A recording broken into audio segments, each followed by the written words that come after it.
Hello Nidorinas and Nidorinos, I'm KingNido and today we're coming here from Sootopolis City where the water type Aqua are currently sitting in 18th place on the leaderboard and have yet to get a victory, and to get their first one they're going to have to take down the first place Ula Macros, who have been on an absolute tear through the PokeType League. So with that said, let us know in the comments below who you think is going to win this matchup. Will it be the water types? Will it be the steel types? Let's go! 3, 2, 1, go! That is right, the Macros have been absolutely terrifying for every side they've come up against, and they're starting out with Excadrill and Reverum. It is going to be Samurott in its Unovian form and Feraligatr starting out for the Sootopolis Aqua, and immediately Reverum with the Leer onto the water type side. It is going to lower that defense of both Samurott and Feraligatr, and Excadrill looking to follow it up with the water pledge. This is going to be resisted by Feraligatr. It's not very effective on the water types. They resist their own typing. Feraligatr that responds with the hold back. That is not a shiny Reverum, and that is not very effective. Samurott though with the follow up Hyper Voice. This is also going to be resisted, but get some okay damage there into Reverum, who does respond with the Bulldoze. This is actually going to be super effective and do more damage to Excadrill, its own teammate, than it does to anybody else on the field. It does also lower the speed of everybody on the field, so it doesn't actually change the speed order as Excadrill goes with the Growl. They've gone for the Leer, lowering the defenses. Now they've gone for the Growl, which is going to lower that physical attack of both water types here. Feraligatr though is going to respond with the Rain Dance over Sootopolis. They are going to enjoy having that rain fall here on the Aqua, as Samurott is going to go for the holdback, and yet again that is not a shiny Excadrill, although with the way the Ula Macro is going it could be for next season. With the power trick here from Reverum, it is going to switch its attack and defense as Excadrill follows it up by setting up an electric terrain. You do not want to see a Thunder from the Macros come down onto the Sootopolis Aqua right now with that rain and the electric terrain. Feraligatr though with the high horsepower, super effective on Excadrill, and the Aqua have actually gotten the first elimination of this matchup. Samurott's going to follow it up with the Harden. It did have its defenses lowered at the start of this matchup, but it has just gotten that boost there as out comes Copperaja for the Macros, and Reverum now with the Jaw Lock onto Feraligatr. Gets a really good connection there, making it so neither of them can run away. Not that any Pokemon's looking to run away, and Feraligatr responds with the Cross Poison, but unfortunately that is not going to work. It doesn't affect the Steel types. And we get the Leech Seed though, very clever here by Samurott, setting that up onto Reverum, seeding it there so it will be sapping it of its health. Copperaja with the Shadow Punch onto Feraligatr, puts it into knockout range, but there is that Leech Seed taking effect for the first time onto Reverum, taking some of its health, giving it to Samurott here. We get the Acid Spray from Reverum, getting that easy elimination of Feraligatr to level the playing field. The Sootopolis Aqua need to stay on top of the Macros here, as the Inferno, this will be super effective, but it's actually avoided by Reverum. This allows Copperaja to go for the Thunderbolt on to Samurott, getting that super effective elimination, capitalizing on that electric terrain, putting the Macros in front. As out comes Inteleon. It's going to be joined by Blastoise here. Inteleon needs to do something. It hasn't done much all season, going for the Flail, doing very little damage there to Reverum, who does respond with the triple dive onto Blastoise. This is going to be resisted now by Blastoise, practically shrugging these off as each one connects from Reverum. Blastoise is just eyeballing it down here from those three not very effective connections, and Blastoise is going to respond now with the Teeth time. Everyone is going to chow down on their leopard berries, and whilst they're doing that, if you are enjoying what you are seeing here, please leave a like, share, subscribe, help the PokeType League grow for many seasons to come, so that we can continue this into the future, into future generations. But now that everyone has been chowing down on their leopard berries, Reverum politely finishing it off last. We are going to continue this matchup as Copperaja is going to go with the Burning Jealousy, connecting for not very effective damage on both water types yet again, as the rain over the field has finally stopped. But that Leech Seed will proceed to continue to take damage from Reverum, but now it's given it to Blastoise. Thanks to Samurott for setting that up, as Inteleon now setting up a future sight here onto Copperaja that will connect in future turns, foreseeing that attack does Inteleon. Reverum though with the Hex onto Inteleon, he gets a good connection as Blastoise is going to respond for its side by setting up the Sunny Day. So many weather effects taking effect in this matchup as that sunlight turns harsh. Copperaja with the Jaw Lock onto Inteleon, a great connection now so neither of those two can run away, and there's that Leech Seed continuing to just sap that health bit by bit of Reverum. Blastoise reaping the rewards of Samurot's efforts there. Now electricity has disappeared from the battlefield now.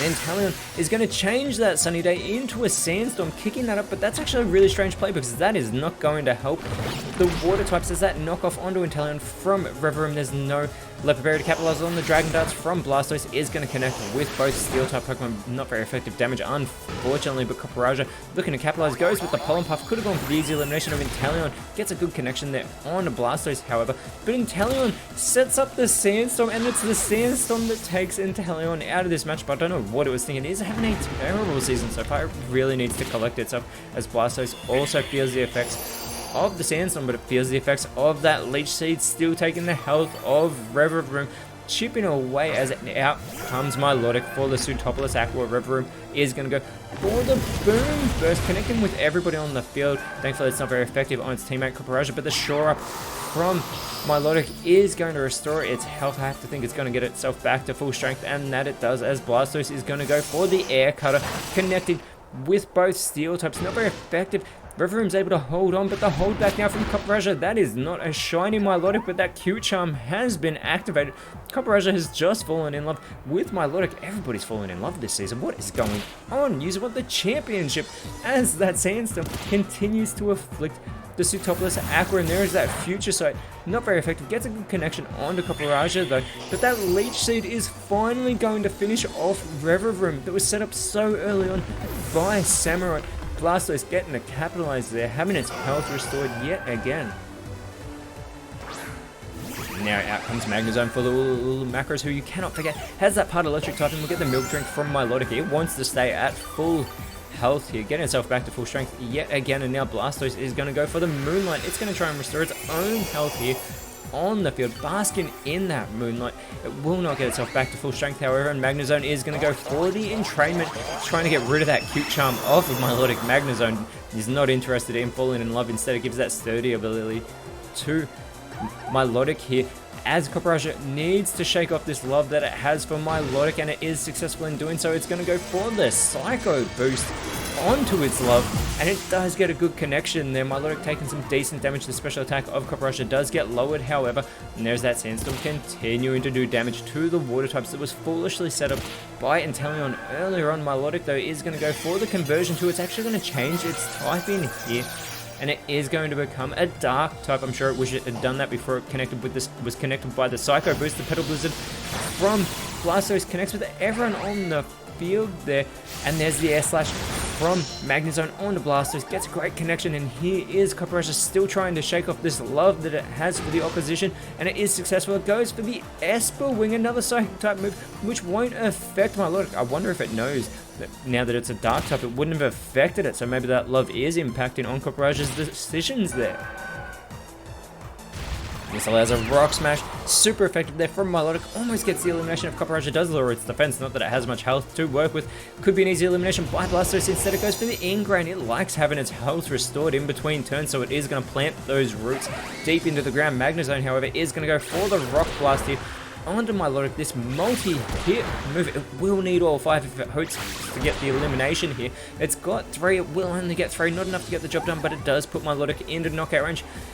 Copperajah could finish it off here if it can shake off this love that it has, but it is immobilized by that love for Milotic as the Sandstorm has finally subsided, which is great for the Pseudopolis Aqua as Blastoise has its health restored thanks to the nutrients in the roots it planted. And there is a Nuzzle from Milotic, finishing off Copperajah, getting that easy elimination. Blastoise follows it up with the reversal onto Magnezone, super effective, gets a good connection there as Magnezone is going to respond with the Dream Eater, which unfortunately no one's asleep on the field, so it is not going to work. And there is that health continuing to be restored by Blastoise as it is now a 3-on-3 matchup. The Pseudopolis Aqua is still in this, but out comes Sandy Shocks, who has been a terrifying force to contend with. The Macros drafting so well with this Terrestrial draftee this season. That spinning axe, absolutely terrifying, like something out of a horror movie. With that, it will be chasing them down, going for the Psyblade onto Blastoise from Sandy Shocks here. Great connection there as Milotic is going to respond here for its side with the Toxic, which unfortunately will not affect the Ula Macros. Last time they lost actually was to the Poison type side, so everybody a Sludge Bomb from Blastoise, and another mistake. Everybody's thinking they need to go for Poison type moves as Magnezone with the Strength Sap is going to restore its health. It should get back to full strength, but in the process, it also lowers that physical attack of Blastoise here on the field. And there is Blastoise still having its health restored from the Ingrain, but Sandy Shocks with full speed control goes with the Fire Blast here onto Blastoise, puts it in knockout range with that not very effective move, and it's left it with the burn cutting into its attack yet again, but that burn is going to do chip damage as well unless Magnezone finishes the job. A Sludge Bomb now from Milotic. What are the Sootopolis Aqua thinking? Stop going for the poison type moves. Blastoise with the fling, but it has no Leper Berry. They were all eaten up earlier on, back when you subscribed or liked this video. The Lash Out from Magnezone, not very effective onto Milotic. It's such an easy target, so is Blastoise. There's still one Pokemon on the bench for both sides. That Ingrain is offsetting the burn that Blastoise has got. Sandy Shocks could go for the easy elimination, going with the Temper Flare. Looks like it's going to go for Milotic, and it gets the elimination. Milotic has been taken out of this matchup. The Macros have just taken back the lead. Blastoise needs to go for something big, goes for the Stone Edge. This will be resisted, not very effective there on Sandy Shocks, very little damage. Magnezone setting up a future sight of its own onto Blastoise. I'm not sure it wants to foresee the future right now, and I'm talking about Blastoise here, who does have its health restored, but that is offset by the burn. As that happens, out comes the last Pokemon for the Aqua. It is going to be Dondozo. But Sandy Shock still with the speed control goes for the Soap, but that is going to fail. It's up against two water types already. Blastoise looking to capitalize, goes with the low Soap. This will be super effective, but it's had its attack lowered so much. It does such little damage. It does lower the speed, however, of Sandy Shock's Magnezone though.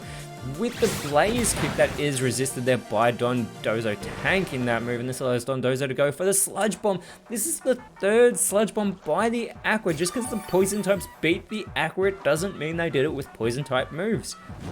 There is that burn continuing to be offset by the Ingrain, but Sandy Shocks could finish it off. However, Blastoise is now quicker, going with the Psyshock on to Sandy Shocks. Very little damage with that not very effective move, and Sandy Shocks is going to respond with the Iron Tail.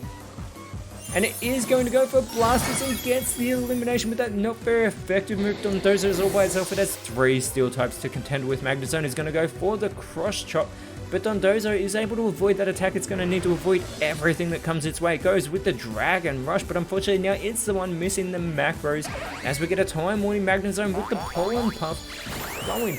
And that does connect, a fantastic connection. Sandy Shocks follows it up by setting up a substitute. It's going to cut into its own health. That substitute will take the place of Sandy Shocks. That needs to be taken down by Dondozo, who goes for the Hypnosis. That is going to be avoided by Sandy Shocks. Magnezone is going to go for the Water Pledge. This will be resisted now by Dondozo.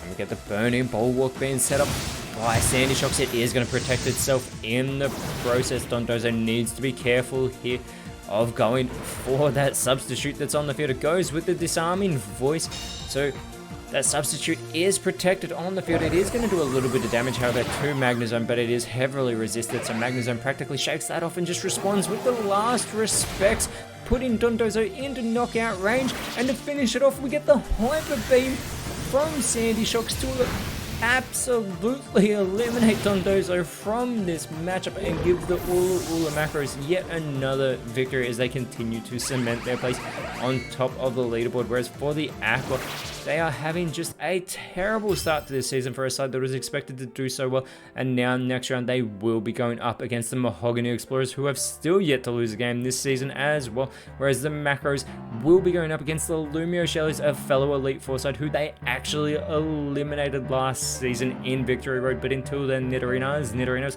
thank you so much for watching. Let us know in the comments below who you thought was the best on field, and if you enjoyed what you saw, please leave a like, share, subscribe, but more importantly, always remember, you are awesome, and I'll see you when you see me.